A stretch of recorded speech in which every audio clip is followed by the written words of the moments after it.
John.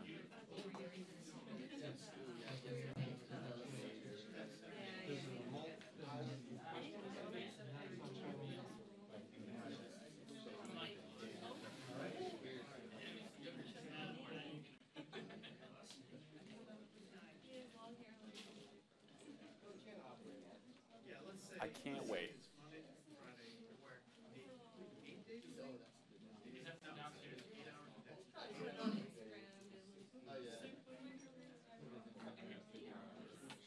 Yep, we're good.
Okay, yeah, just let me know when you're clear of the shot and I'll get in there for Thank you.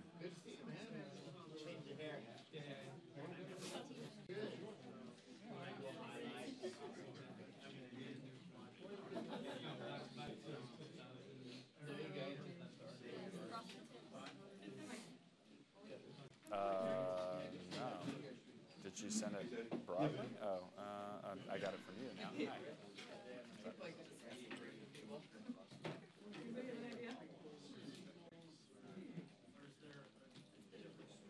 Yeah, I have a hidden second. They're about to come down and back up? And they come back from I didn't know you were down. Yeah, I should have texted. I'm sorry. Well, I'll Yeah. go back up then. Yeah. Don't feel like you have to hang out here. Yeah, well, Cool. thanks for fixing We the don't phone. have time for my illusions, Dad. Anything else? Yeah. No. They're going to take another podium shot and then have a meeting.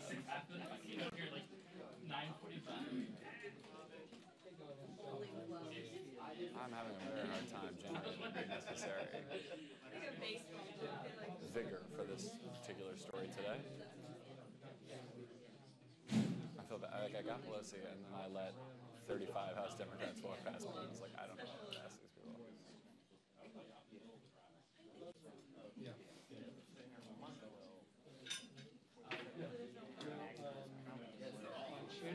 Channel 2, yes. Channel 2 is Western 27. I mean, sorry. Channel 1 is East Western. Channel 2, Emmanuel gave the hand. I didn't realize I was on. Had the opportunity to get an AOC watch early. 2:38. Oh, really? All right, thank you. Also, she winked at me the other day. So, like, so basically I probably shouldn't cover her because I don't want to involve her personally. She might.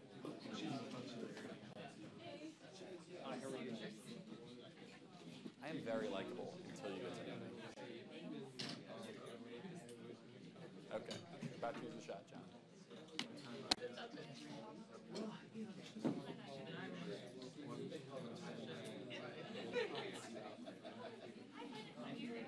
You should see a picture of it.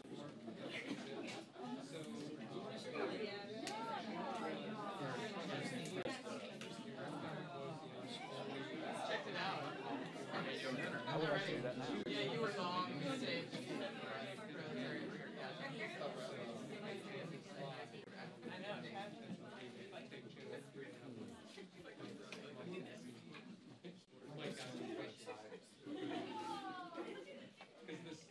This audience wants to well, it's only going to have mic on, so the question is small. It should have questions on everyone. So, I don't have that on.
Where's your motivation level today? Oh, sorry. Oh, we're going on. I'm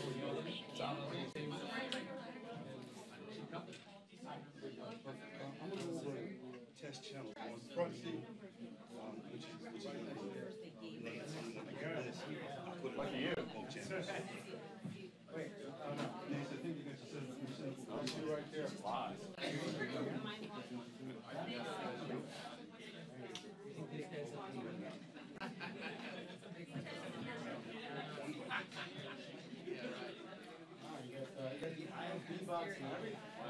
You're wired in.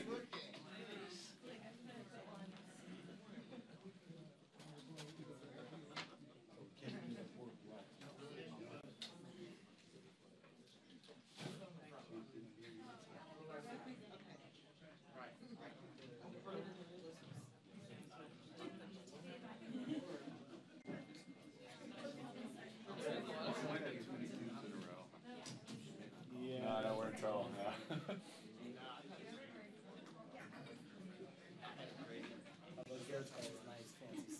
What? These are, I mean, come on. This is not that they're just solid. Check, check, check. 1, 2, 1, 2, 1, 2, 1, 2. Completely resold. They were totally falling apart. But they did a pretty good job. Like the whole, having put the thing on the back. Okay, you should have, yeah. Too cheap to just buy new shoes. It's like $80 to get them resold, and it's probably like $140 when I bought them. So if it buys me another year or two.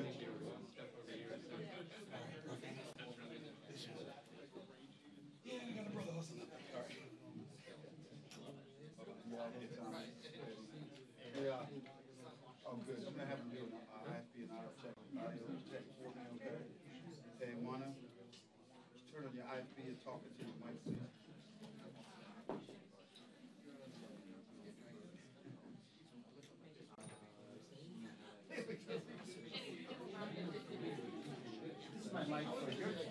Huh? Just put it in your ear. You don't need to dial anything. Just turn on the box, put it in your ear, and talk on the mic. Yeah, I hear. You good? Okay. You don't have a life that's gonna happen. Yeah.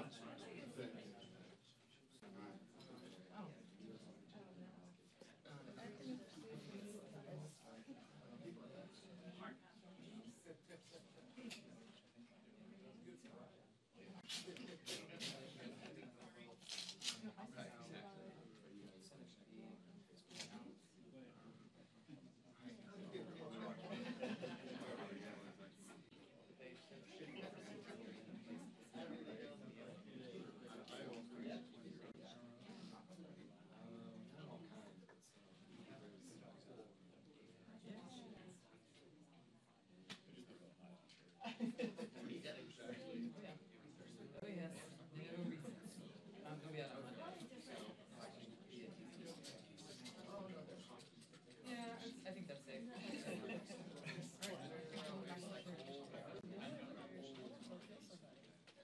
Right?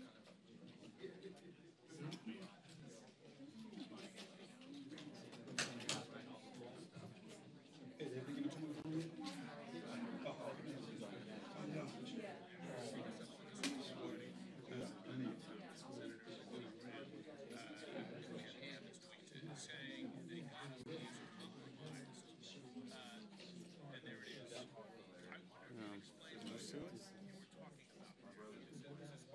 Oh, they got her.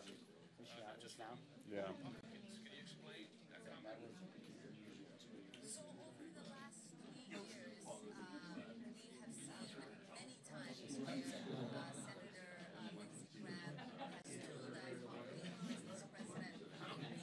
Yeah, I'm is good. given the opportunity to be by the House, and all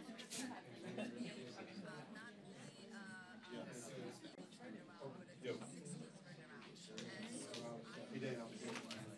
Okay. Yeah, I'm touched, right? Yeah, someone got this. You follow me, see?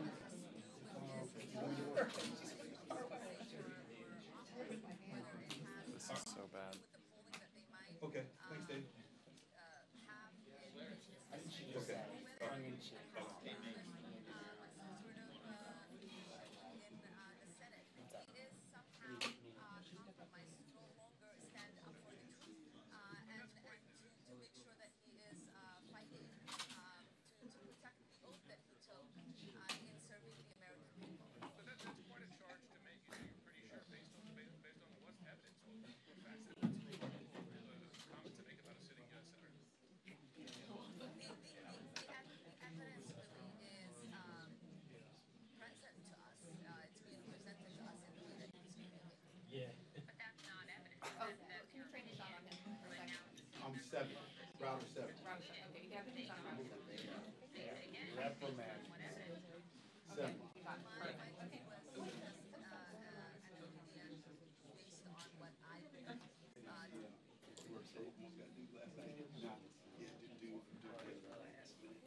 That's good TV right there. I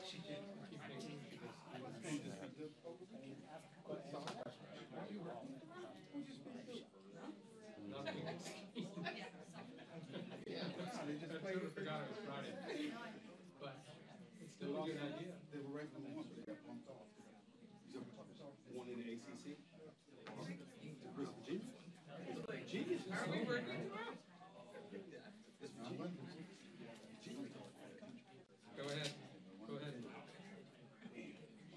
Sit down, Wall.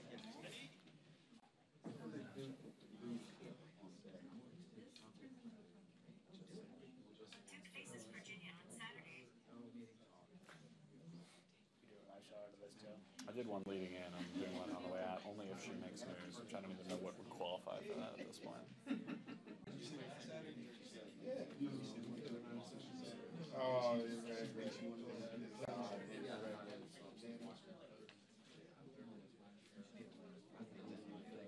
I'm just so like over the minutia, the back and forth on this. Like, I don't know.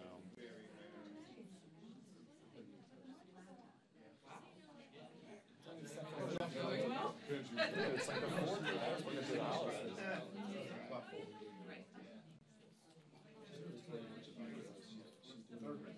Day 27. No, I'm talking about this con. Oh, well, I mean, I'm still on shutdown mode. I didn't get I've got no new Congress vigor. I'm still dealing. Still got a hangover from the last group of assholes.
We're going to come up against this Trump at the Pentagon thing at 11, though.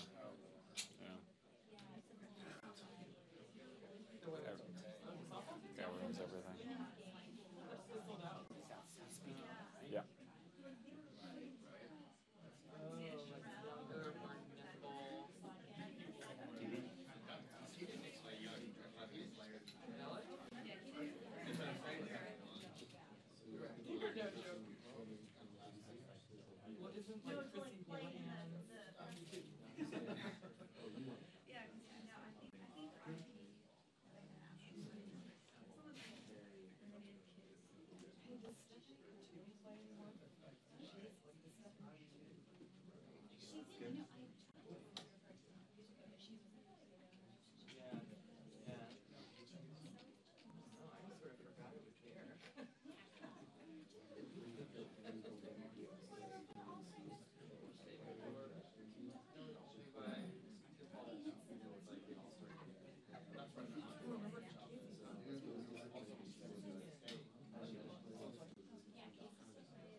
fun. We were combined with the CBS Bureau because neither one had enough players, and it was the same deal, like different companies, but theoretically it worked.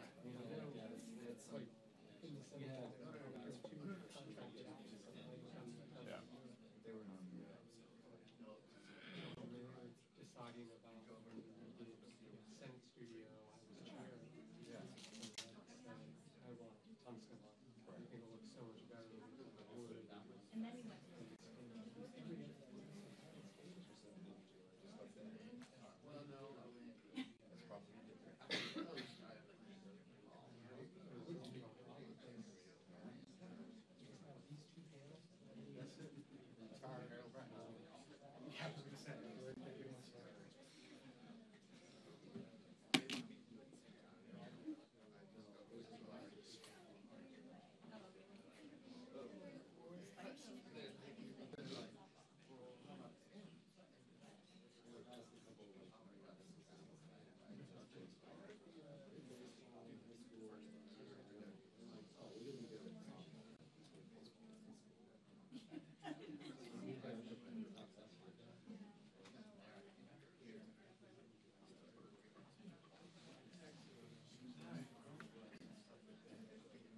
Having fun yet?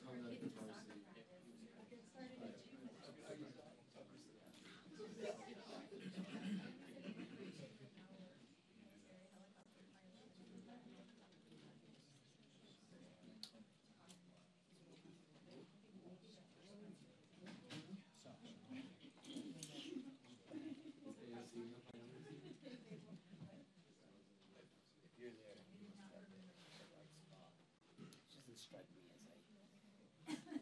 Oh, so, huh?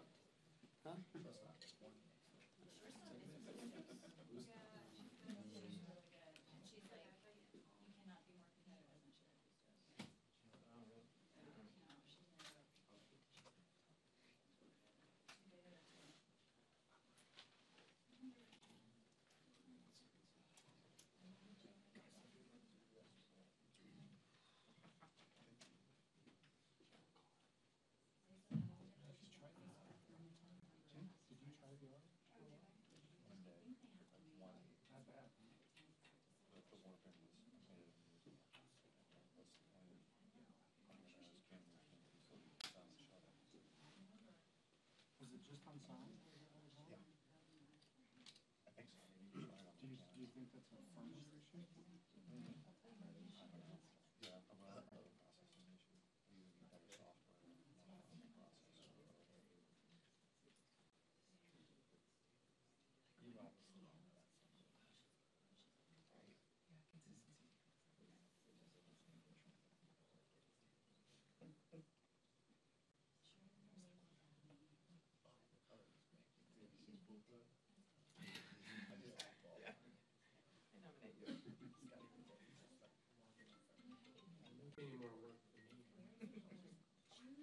either need better software or more powerful processor. Any more work for me? All right. Wow, that's a seller. Heads up, folks.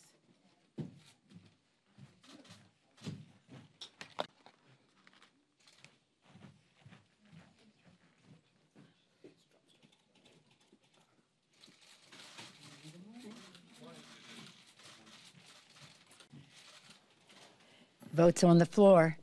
That the tyranny of the bells, I call it. When the bells ring, we have to be there, and when the members are there, that's a very important time for us. Sadly, this week was marked by the great tragedy of our losing our brave men and women in uniform when they were killed in a terror attack in Syria. So very, very sad. This horrific attack is a stark reminder of the reality of the security threats that we still face around the world.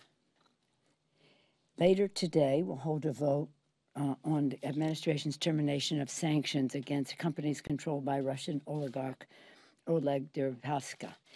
We have very informed debate on the floor on this. As I mentioned before, we had a briefing on this, a classified briefing on this last week, which with stiff competition was the worst classified briefing I've seen from the Trump administration, but very proud of the Democrats in the room who asked very specific questions to the administration. You'll hear some of that debate on the floor. This is very, very important.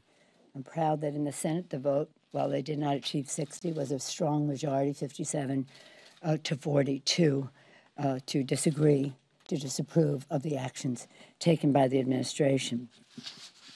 Once again, I'm always at temporal markers, so that's today. Next week, as you are aware, we have canceled our district work period next week to stay here to work on legislation, to open up government, to continue our ongoing drumbeat of bills to open up government, starting with the bills that the Republicans themselves passed in the Senate but now won't take up, but we'll go to the next step next week on that. At the same time, we will be working on our agenda for the people to lower health care costs, to increase paychecks by building infrastructure of America, and by passing H.R. 1 in the very near future to bring dignity to government by lowering the role of big, dark, special interest money in politics and in government. Once again, we call upon the president to open up government, to reopen government. As I said, we canceled our district work period. This is directly related to our security. The Trump shutdown is undermining that. We're not paying people who keep us safe, the TSA agents who stop bombs from coming onto planes, the FBI agents who track down terrorists in our country, the DEA agents who stop the flow of drugs into our country, and the immigration officials who patrol the border. This senseless shutdown is inflicting great pain in every part of our country. Every day, the impact spread, reaching the lives of hardworking Americans in every corner of the country. I'm particularly concerned about the United Mine Workers of America. They spend a good deal of time in my office because I do believe we owe them so much, even though I'm not a big supporter of coal. I am a big supporter of the coal miners and their health and retirement benefits. Yesterday, I heard from the United Mine Workers of America who warned that reimbursements of health care providers are not being processed, which will lead to the service shortages that jeopardize the health care of 35,000 mine workers if this shutdown continues. Back home in San Francisco, members have stories, and we have a story storm because we're being bombarded by them, and they are the most eloquent, articulate justification for opening up government. In my city of San Francisco, thousands of people are being denied their paychecks. People think of public employees, federal employees, only being in the Washington area. No, they're all over the country. They're in small town USA, and other places around the country, including the Bay Area. People like EPA employer James Munson from San Francisco explained that he'd have a garage sale and sell everything he owns, and won't be enough for 1 month's rent. People like Bay Area NASA employee Sherry Shore, who can't pay her mortgage and was told by the lender, too bad, you're just going to have to wait until your house goes into foreclosure. People like EEOC investigator Mila Kizgari of San Francisco, who said Trump's wall is imaginary, but my bills are real. This is most unfortunate, and I don't understand why the reality of this in people's lives is not felt or concerned or cared about by the administration. Not only are these workers not paid, they're not appreciated by this administration. These are the people who deliver services to the American people. We should respect what they do for our country. Many of them are veterans who have translated their military patriotism into civilian patriotism, working for the government. And they are affected by this. These workers make a difference in the lives of the American people, including security officials who would be protecting the president at the State of the Union address. As I've said to some of you, This is defined by the Secretary of Homeland Security as a national special security event. It means it's elevated to a place where the resources of the government are used to protect that event. It is the President of the United States and the Vice President, the Congress of the United States, House and Senate, the Cabinet, acting as it is, but the Cabinet, Supreme Court of the United States, the Diplomatic Corps, and all that that implies in terms of security. The continuation of government is the reason for all of the security as well as the power that is in the room. I have no doubt that our men and women in the federal workforce have the capability to protect. The inference that they want to say is, oh, you don't think they can? Yes, they can. They're professionals. They trained for this. They should be paid for this. And that's why I said to the president, if you don't open up government, if that doesn't happen, let's discuss a mutually agreeable date. January 20. The date of the State of the Union is not a sacred date. It's not constitutionally required. It's not any president's birthday. It's not anything. It is a date that we agreed to. It could have been the week later. And it could be the week later if government is open. So it isn't as if that date is sacred for any reason. It was one that was negotiated. What works for you, what works for our schedule on both sides of the aisle. So I just want to make it clear, there is no reason for this to happen. We are over and over again put forth an agenda for protecting our border. It's the oath we take to protect and defend. Securing our borders is a very important part of that. The president says there are all these drugs coming into the country. 90% of the drugs coming over the border come through the ports of entry. And so we have said again and again, let's build the infrastructure of the ports of entry or maybe increase them. Let's facilitate trade and travel and protecting our security with more lateral roads there. Let's increase the personnel. There are nearly 3,000, imagine, 3,000 vacancies in customs. Let's increase the personnel, infrastructure personnel, technology. For several $100 million, we have, there's the capability to scan the cars for drugs, guns, contraband. Technology is there. The will is there.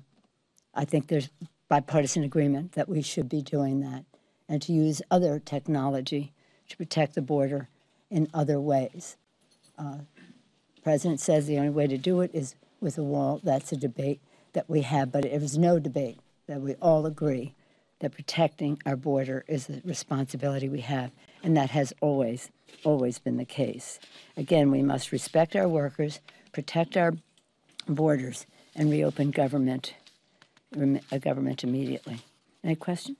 Speaker Pelosi, Yeah. Republicans. You're going to ask me again, have we heard from the White House? I will not. Republicans have talked quite a bit about the comments that you made about saying you would only spend $1 for the wall. This idea of open up the government first, then negotiate. But it's a silly question. With all due respect, that's a silly comment on the part of the Republicans. They're desperate. They know we have to open up government. They know. Were you the one that asked me, or was it Chat? One of you asked, would you spend $1? I said, yeah, I'll spend $1. But that is not the point, and they know that's not the point. So let's not glorify a silly question on their part.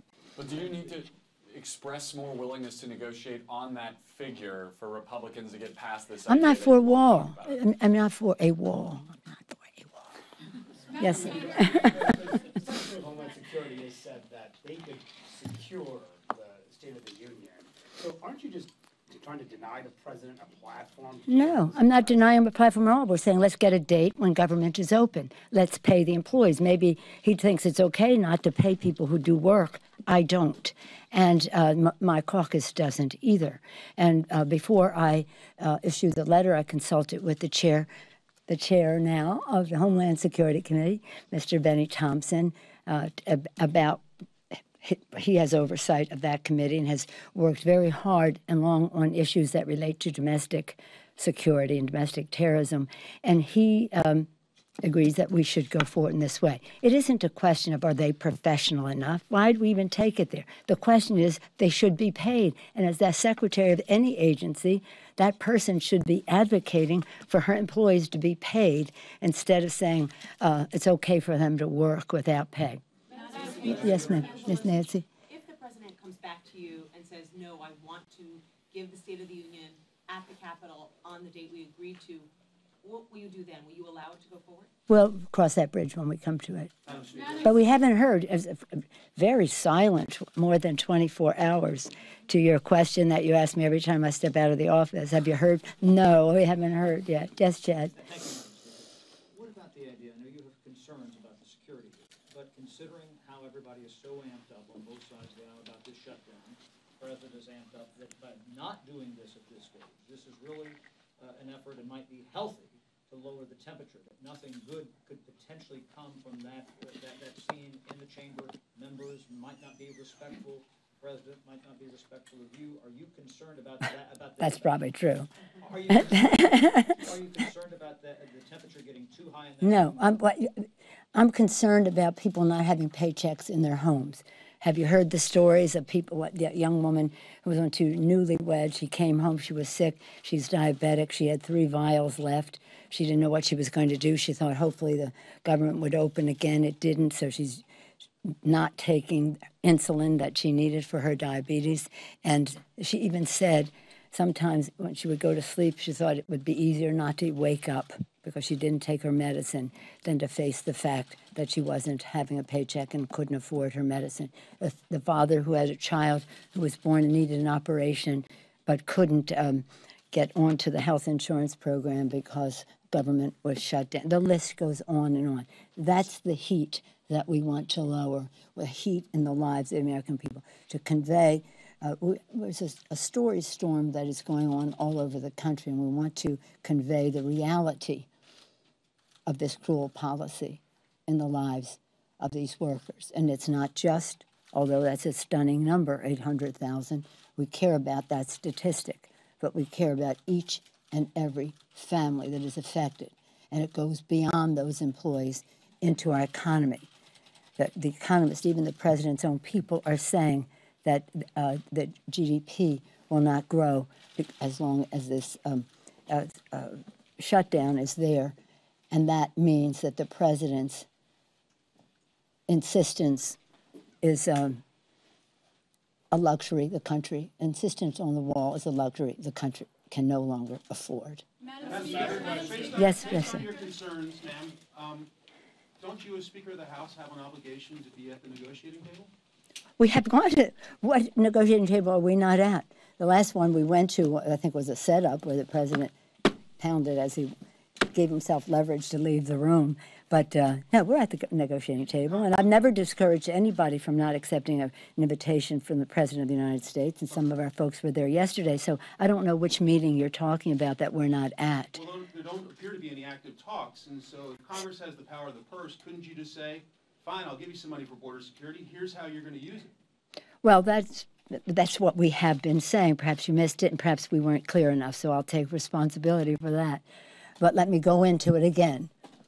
90% of the drugs and many of the asylum seekers coming into the United States come through the ports of entry.